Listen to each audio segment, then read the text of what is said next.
Okay, welcome. I'm Kayla Henry, And I'm Kathy Zalewski. and we are realtors over at Realty ONE Group Peak in Bozeman, Montana. So today we thought we would do a little bit more of a deep dive into inspections, and again from a seller's perspective. So sellers, what is going on when the home inspector is going through your home, and what can you expect kind of around the whole inspection period? We know this can often be one of the most stressful times for sellers. Yeah. And so I guess first and foremost, we are obviously not home inspectors. Nope. We are realtors. So talk to a home inspector if you want more specifics. We're very familiar with the process because we deal with it a lot. Yes. So disclaimer number one. And so I guess to start off, how would you recommend a seller prepares themselves for the home inspection or prepares their home? Yeah. So I think, and just kind of a little background. So Kayla and I were talking earlier this week, and I have a seller. The inspection was this week, and he had a lot of questions, and I realized how maybe I hadn't quite prepared them as well as I should have, or the more you know, the less questions you have. So that's kind of where this whole situation came from. So I think the best thing that a seller can do to prepare for the inspections kind of goes back to what we talked about in our very favorite video we've ever done, Prepping your home for sale. So we talked in that video a little bit about like, hey, the inspector's going to want to get underneath the sinks. So if you've got like a bunch of stuff down there, get it in a tote so that the inspector can just pull it out, right? He's going to be turning on your shower and turning on your faucets. We talked about this, turning on every faucet in your house all at the same time to put the system under stress, right? So if you know, in fact, well, that drain is a bit slow in the second sink in the primary bathroom, well, throw some Drano down it or snake it or something. And so almost backing up, let's say, so you're under contract and you're going to hear your agent is going to tell you, hey, home inspection is on Tuesday from 1 p.m. to 5 p.m. And that sounds like a really big window. And yeah, it is. Because again, the home inspector is going to show up. They are going to do a full look over of your home from top to bottom, just like Kathy was starting to explain. And then for maybe about the last half hour to an hour, the buyers will meet them on site. Hopefully, you really want the buyers to meet them there. Yes. For what we call a client walkthrough. And so like Kathy's saying, that home inspector, when they first show up at your home, they start going through, they're turning on all the faucets. Again, like you said, trying to overload the system. Right. They're also, and so we're telling you kind of what he's going to do so that you can prepare for that. Yep. He's going to turn on your heat like to 90 to see how quickly it heats up in there. And then depending on the weather, probably would turn on the air conditioning as well. So if you know you've got like an issue with either of those situations, Systems. right? Like maybe again, that's why we change the furnace filter. Yep. Other things that an inspector will do that you can prepare yourself for is they are going to probably try and put a tester in like every outlet. If you know you've got a GFCI outlet in the kitchen or something like that trips. One nice thing that the inspectors probably really like is like when you know like, hey, the GFCI outlet for all the bathrooms is actually reset in the kitchen, or which would be unusual, but something like that. Leaving a little note for them helps because if he can't figure it out, he's going to say it's a problem. And I would say unusual, but also very common for older homes, right? You're not always going through and updating electrical every 5 years or 10 years or whatever. That's not expected nor common, I would say. But again, helping an inspector understand how your home works sometimes. Yeah. And you don't have to go overboard with this. Inspectors, they see a ton of different homes. They are very knowledgeable. They have their own continuing educations where they need to keep up on current building standards, but also what to expect for older homes and, resources. So they are very knowledgeable and great problem solvers. But if you can help them, it's always nice to point them in the right direction. It also just kind of helps show them like you're aware of your home and you take good care of it, which just can, again, I can't even begin to say how far that goes for the inspector and then for your potential buyers. Well, I'm not going to lie, Kayla, I've been doing this a while, but some of the home inspectors have, are definitely younger than the houses they're inspecting. Yeah. They were not born when I started in real estate. So sometimes they're not real familiar with like, oh yeah, that's a boiler or that's a whole house, whatever. It might be a system that they're somewhat unfamiliar with. So if you can leave some knowledge that will help them understand how those systems work in your house, that would be a good way to prepare. and we'll just help the inspection go more smoothly. Yeah. And so again, they're going to try and test all the outlets. Number one thing I always tell people, light bulbs. We've mentioned this a few times before, but if you know a light bulb's out in any one of your fixtures, just change it. It's a very easy way to get ahead of any potential electrical issues, because that's usually how they'll flag it, right? An inspector does not keep light bulbs on them to try it out and change. That's just not part of their job. So if you know something's not working, just get ahead of it. Change those light bulbs, replace those furnace filters, just kind of really go over your home and spruce it up as best you can. Again, make sure that you don't have any leaking fixtures. Right. Simple, and I'm thinking of the exterior now, simple things that you can do, like they will normally call out bushes that are touching the siding or trees that are leaning over your roof. So if you trim those back, that's a good idea. Also, like gutters that come down and then don't have the extension. If it just ends right there, 6 inches from the side of your house, they're going to call that out. Now, that might have only fallen off in the last, month, but to them, they're going to be like, well, if it's been like that for 5 years, and you're surely going to have foundation issues or something, right? So again, I mean, hopefully they're not speculating, right? But the buyer might speculate, right? We can't stop what the buyer's mind might do, and I think that's very common for a buyer's mind to speculate on those things, even though the home inspector maybe shouldn't. Right. But yeah, a lot of little things. I think the exterior ones are really great and an easy way to overlook those foundation, or I'm sorry, the gutter extenders. Really key one. And most people don't think about their bushes rubbing against their house, but your siding is your protective layer, as well as your roof. So if something's rubbing on those surfaces, it's taking away your protective layer. So that's something that gets called up pretty often. And especially in a climate like Montana, you don't want snow piling up and just staying against your siding. Right? It's okay if snow falls on the siding and then is brushed away or swept away or whatever, but you don't want it just sitting there and packing and staying on there. So again, if you've got bushes that are keeping wet materials up against it, not a good idea. And a pretty easy fix, right? There's going to be some things, like I know that, sometimes inspectors will often call out, cracking concrete in the front. That's not something I would worry about as much, because that's not such an easy fix and very common, right? Yeah. So you don't have to go overboard. And of course, if you're specifically worried about something, ask your realtor. We can usually be pretty good guides about what makes sense to fix and what doesn't. Right. But don't be afraid to dive into some of those really small, piddly things, because they'll just make a difference and make it a smoother process. Honestly, I guess I would say, go back to our prepping your home for sale, because a lot of what we say in there will help you through the inspection period. Just having less stuff around, it just helps the inspector be able to do his job. If your heat registers are clean, he's not going to call that out. There's just a lot of things that if you go through your house initially, it's probably already been taken care of before the inspector gets there. So, preparing your home for sale is the same way as preparing your home for inspection, really. Yeah.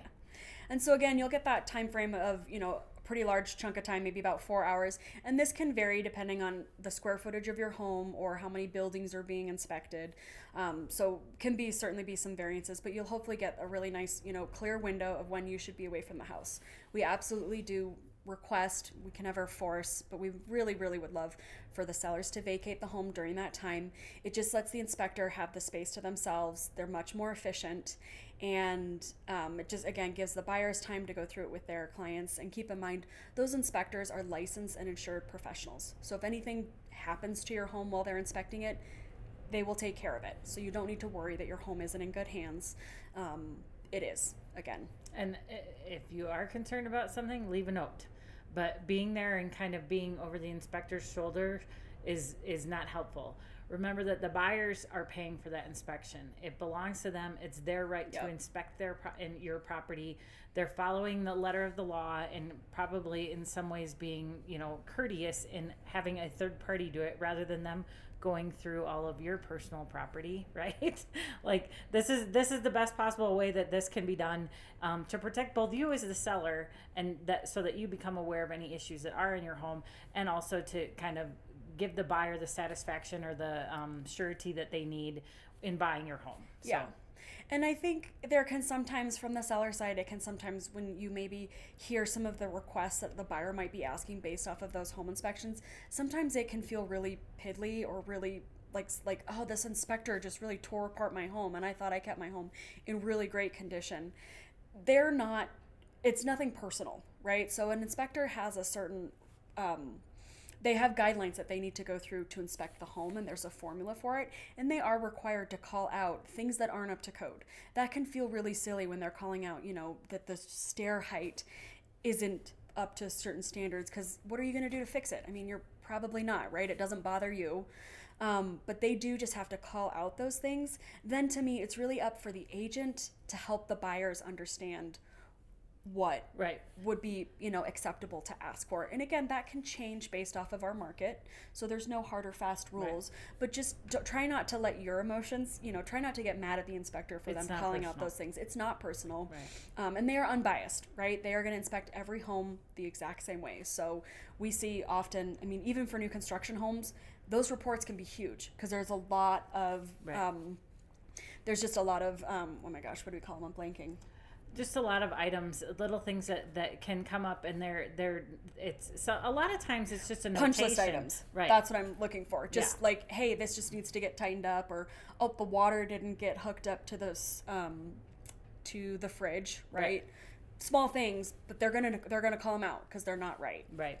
So I think one of the questions that my seller had just last week was, okay, so how does this work? What's the timeline? Okay, so on the contract, on their buy-sell agreement that we signed, they had allotted a certain time period for inspection, meaning from the date that we went under contract to whatever date they put in the contract that they would give us notice about their inspection. During that time frame, they can do any and all tests or inspections. So it could be, hopefully they do it kind of all at the same time. Sometimes, though, it requires somebody going back.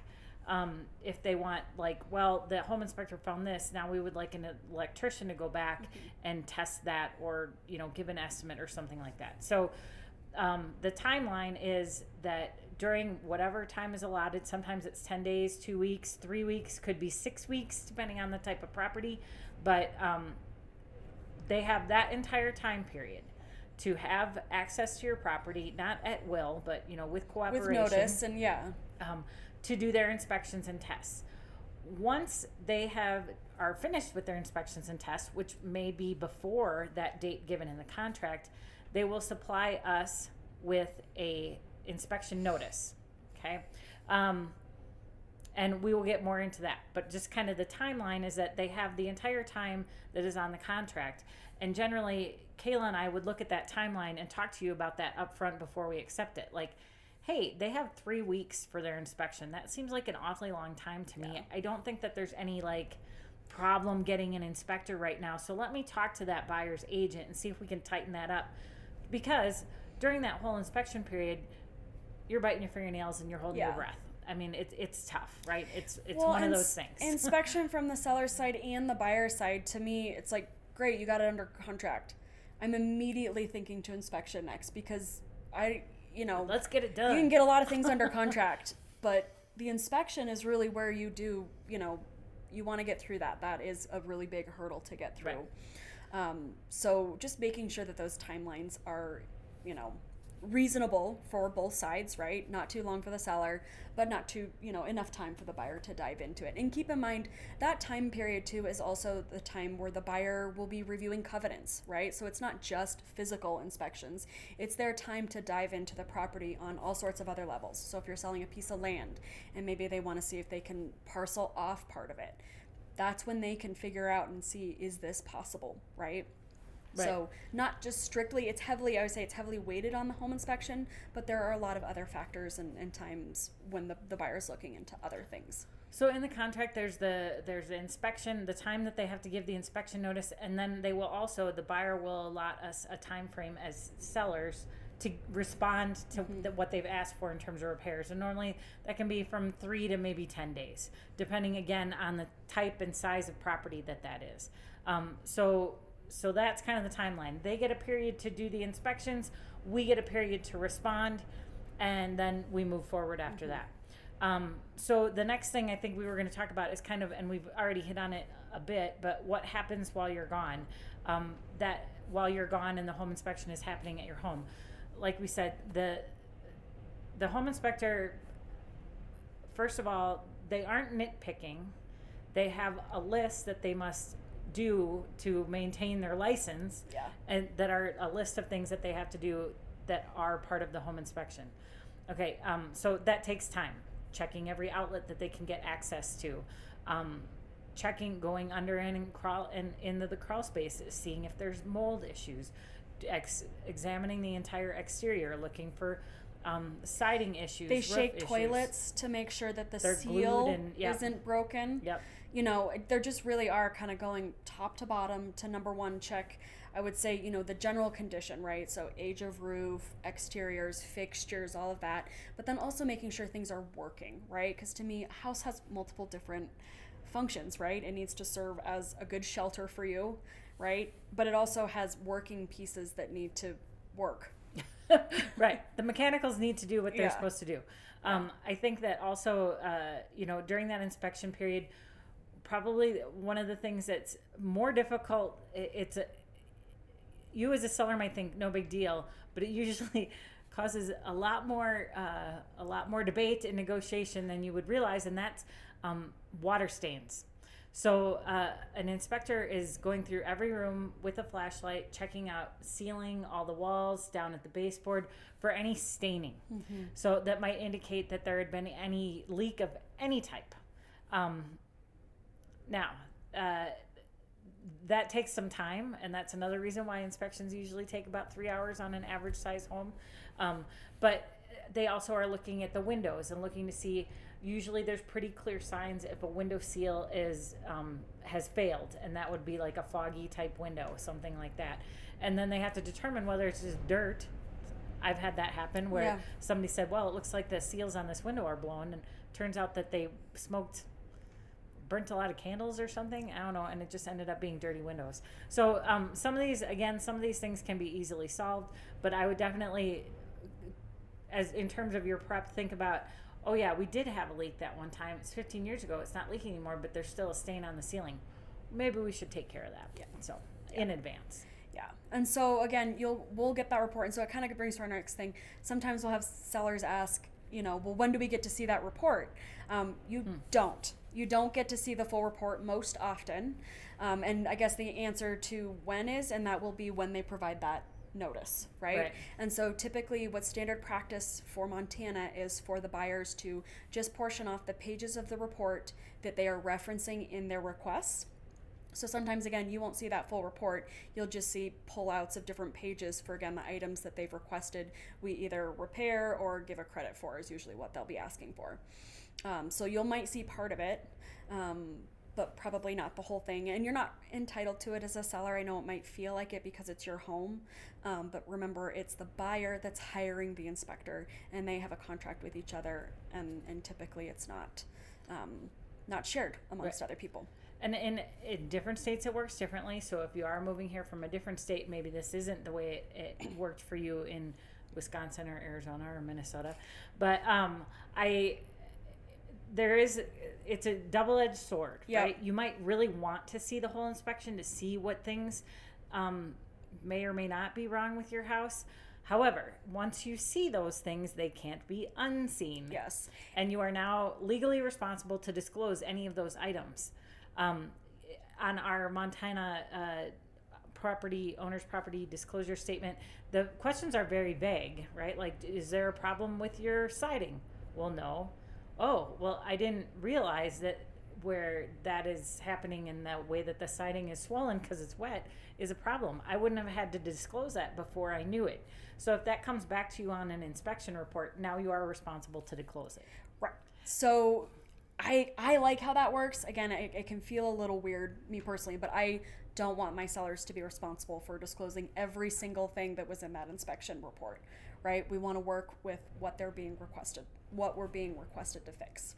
And so as a seller, it's advantageous the way it works here in Montana for you to only get the parts of the report that are being called out by the buyer on the inspection notice. So that's an okay thing. A report can definitely be between 40 and 120 pages, without a doubt. And that doesn't mean that it's all bad. No. There's a lot of things on there that, and again, an inspector is going to do their job. So, a seller just asked me recently, well, do you know this inspector? Are they going to be fair? And my answer was, they're going to do their job. Like, they have a job to do. They're legally required to do it. Their licensure depends on them doing the job the way they're supposed to.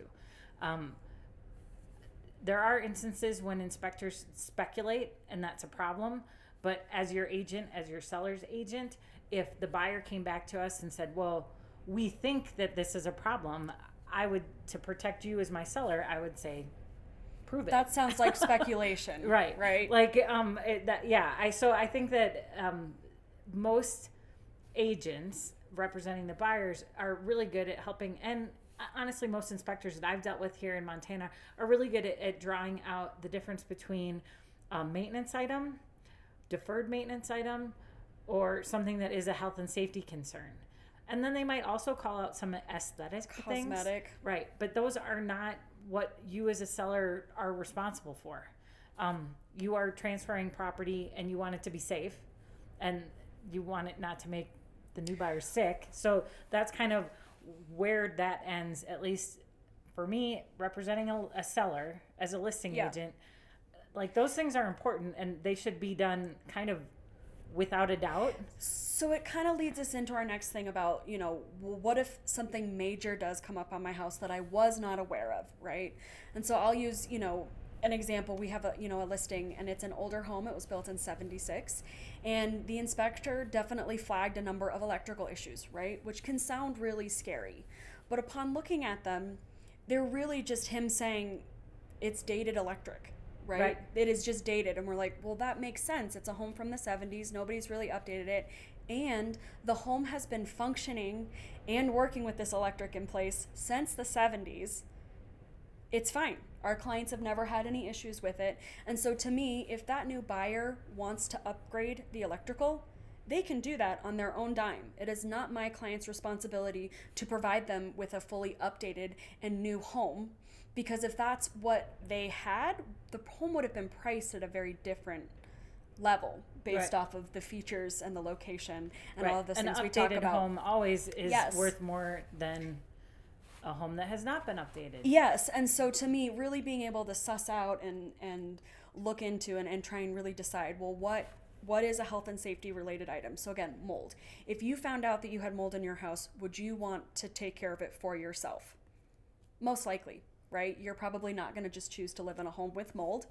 So that to me is something. Those headaches for the last 2 years. You never know. But I mean, that to me is something. Then you're going to work with the buyer. You're going to get that fixed for the buyer, right? That is something that to me would be a standard thing to get fixed.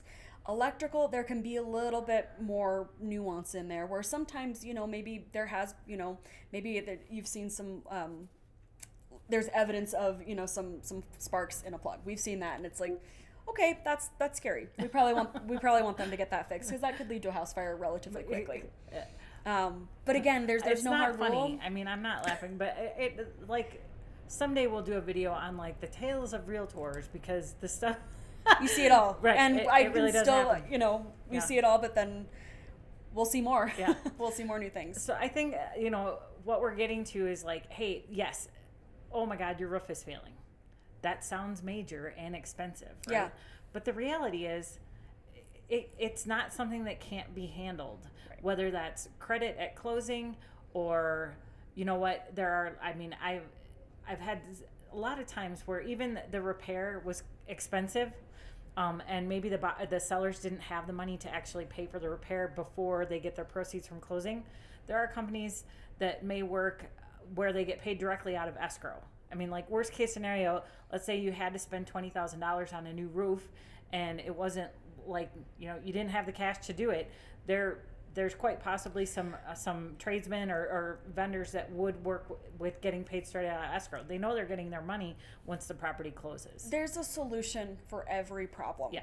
So don't worry that nothing is going to be surmountable, right? We can figure out a solution to anything, and it really does just kind of end up coming back to what makes sense for you as the seller and what makes sense for the buyer. Right. And if you have two agents that are, adequate at what they do or competent at what they do, or you work with Kaila or Kathy, then you'll be okay. You'll be great. Yeah.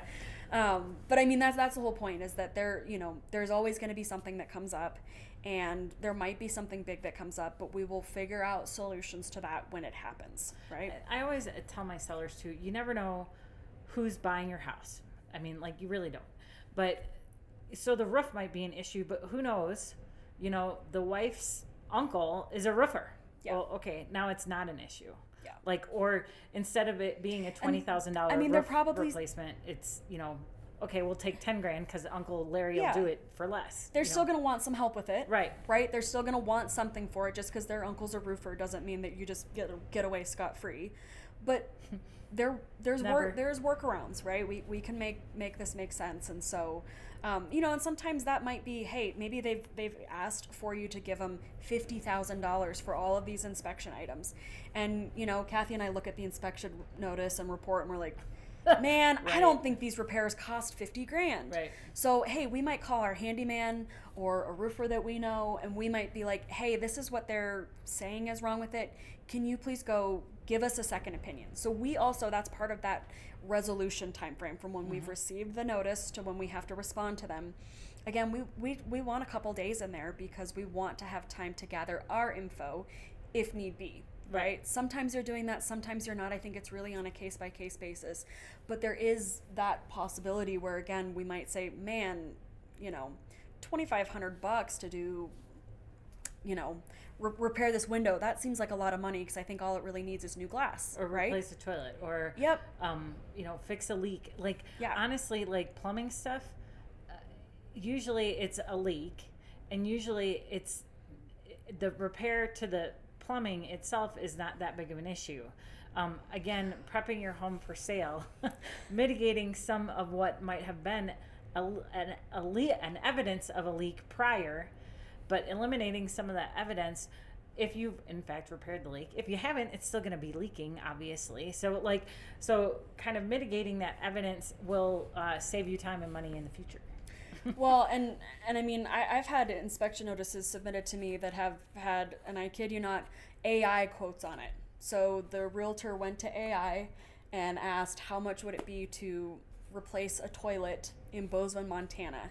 And that is a wide range of estimates, if you can imagine, right? So they're trying to pull national data and then factoring it in for local stuff. And I'm not saying AI isn't useful, but when we had our handyman go in and take a look, it was half of the cost of what they were asking for. So we, as your agents, we check into that. If somebody does just ask for credit and it looks wildly inappropriate, we're going to push back on the buyer's agent and say, hey, and usually if the buyer's agent presents something, let's say the house is a $750,000 house and they say we want $50,000 worth of repairs, and the house was built in 2015, we're going to go, okay, now what's going on? Right. We agreed to 3 days response time in the original offer because the home is nearly new. So, in terms of home life. Yeah. So we're going to need a couple extra days on this response because this seems unruly. And normally, like, everybody will work together on that. Once the buyer wants the house, the buyer's agent wants to keep them in that deal as well. So giving each other a little bit more time to work out some of those and negotiate some of these inspection and repair items is not uncommon. We want to do it on schedule. Everybody wants to be cognizant and value those timelines because a lot depends on it. But if we need to go whoa and take more time because something legitimately a major item, usually we can negotiate that. We can do that. And I think I'll just bring up one other thing. I've only seen it, I think, once in the 8 years that I've been practicing real estate. That's not true. Maybe I'm going to say 2 or 3 times. Occasionally you will have a buyer that gets a home inspection and they might just want to terminate the deal because they don't want to deal with anything, or they realize, man, I actually want a home that's just easier, that requires no work or is newer. And you know what? Unfortunately, that happens. We do our best to suss that out before going under contract with them, but you can't control everything. And so occasionally you will have a time when a buyer just terminates and does not release the home inspection and gets their earnest money back, and we go back on the market, or maybe hopefully have a backup offer to go into place. But sometimes that does happen, and keep in mind, if they're not negotiating, there's nothing for us to do about that, right? Right. It just is what it is, and we move back on to the next one. And it does happen occasionally. And this is, again, the part of the reason we're doing this video is because as we understand that for sellers, this is a very nerve-wracking time. You're excited, you think you're moving on to the next thing, but you realize there's a couple hurdles we have to get over. It's better to have somebody walk away than to come back at you later for something that they decide wasn't right. Yeah. The sooner that you know if somebody wants to back out of the deal, the better. Yeah. Right? It shouldn't, one thing that I say is like, hey, everybody's moving in the right direction. They turned in their earnest money early. Mm-hmm. They scheduled the inspection 2 days after we went under contract. Everybody's moving the way that they're supposed to be moving. If I notice someone not moving the way they're supposed to be moving, I will send up a signal and we will have a discussion with the buyer's agent. And I will certainly have a discussion with you about, hey, let's call. I'm going to call back these other agents that had kind of interested buyers, just because I'm feeling a little unsteady on this. Not feeling so great. Yeah. So we are paying attention to that, and we want you. Once you're ready to sell, we want you to sell as well. So we'll just do our best to keep everything moving. But if somebody wants to cancel, it's okay. Yeah, it's okay. Yep. We've dealt with it before. Mm-hmm. We can do it again. Yeah. So that's, I think, our big deep dive on seller inspections, unless you have one more thing? Yeah, I do have a couple more. Well, one of the things, so a good thing about not getting, or even when you get the inspection notice, and even if it's like 5 pages from the actual inspection report that you see, do not start making the repairs yourself, please. Yeah, good one. Sorry, didn't want to skip over that one, because it is likely that there's going to be something. Normally the inspection notice will come at the same time as those pages from the inspection report, but do not go and fix things yourself. It is always, as a selling agent or as a buyer's agent, we're hoping for credit, because that way everybody gets to do what they want the way they want to do it. The new homeowner, the buyer, will be able to make the repair the way they want. And the reason we recommend that is because I don't want you to hire someone, pay them, and then have the buyer say, well, they didn't do it right. Right. That's the reason we want the buyer to handle the repairs themselves. Right. We want to give them money to do it themselves so that they are satisfied with how it's done on their new home. And I think we kind of not really skipped over this, but that inspection notice, we do get to respond. So and it doesn't have to be just like, oh, I see you've named 9 things that you want me to fix. Okay, we'll fix those. It can be like, we will fix 3 of the 9 and we will give you credit for the other 6. Mm-hmm. Or we will, you can do anything you want in terms of that. People always ask, well, how do you respond? I'm like, however we want. We get to craft that, right? You can always respond and kind of, I hate to say, but like, you can do what you want to do. Right. And generally speaking, I am not going to encourage a seller to fix something that is an aesthetic issue, because you're not going to win. It's never going to be what the buyer wants. Even if it's minor, even if you're like, well, I'm a paint, it's fine. I can easily patch and do this. Don't do it. Yeah, no. Because even after, I've dealt with it before, unfortunately, where, the buyer walks into the new house and then I'm getting a call with a photo or somebody saying, well, what happened here? We've had a busy couple of weeks, can you tell? Yeah. And it just, it's more complicated. And again, understanding, we know you're doing it out of the goodness of your heart, right? You're eager, you want to turn over a nice property, you have pride of ownership. We love that. But we also it's not your job. At this point, we want to, again, let the buyers handle it on their own time with their own money to their own satisfaction. And don't make changes to the property based on the inspection report or any items on the inspection. Like, it is what it is. The buyer saw your property like they saw it. That's how they should expect to see it when they walk in, when they have the keys. Oh, well, I thought this would be better if I did. Don't do it. Like, just don't. We had a client, she removed a very old TV mount because she's like, it was so old. I didn't think anybody would want it. Like, I wanted to get this piece of junk out of there. And it was a problem. They wanted it, or they weren't happy with the walls. And I understand that from the buyer's side, right? Now you have a hole in your wall, and It's just, again, just don't change anything. It was not malicious on our clients. She was truly thought she was doing them a favor. It just did not end up coming out that way. So just less is more at this stage. Yes. Less is more. Yes. The way that your home went on the market should largely be what the buyer gets. And anything else, as a selling agent, again, I would hope to negotiate a credit and that no work gets done, because then they have the right to come and examine and, grade or whatever the work. And if it doesn't meet the criteria that they had in their head that we're trying to meet, we could be starting over. And I tell the story, and when I worked in Arizona, this builder used this really low quality fiberglass tubs and showers and stuff. And the buyer's agent had written the inspection, please fix the shower in an aesthetically pleasing way. And I'm like, okay, no, wouldn't touch that. Rejecting that. And I called the buyer's agent. I'm like, hey, there's a place called Todd's Tubs in Mesa, and they fix these all the time. Like every house I've sold in this neighborhood, they come in and it's like $350 and it looks like new. That's what we're going to do. So that's what we put on our response for the inspection report. Yeah. Because I'm not taking any risk with aesthetically pleasing. That is, I like pink. I don't, but I like pink. So I put pink caulk in there, and that's good, right? That's aesthetically pleasing to me. That doesn't work. So, again, always trying to negotiate the credit, and there's no reason for you to touch or repair anything. Please don't.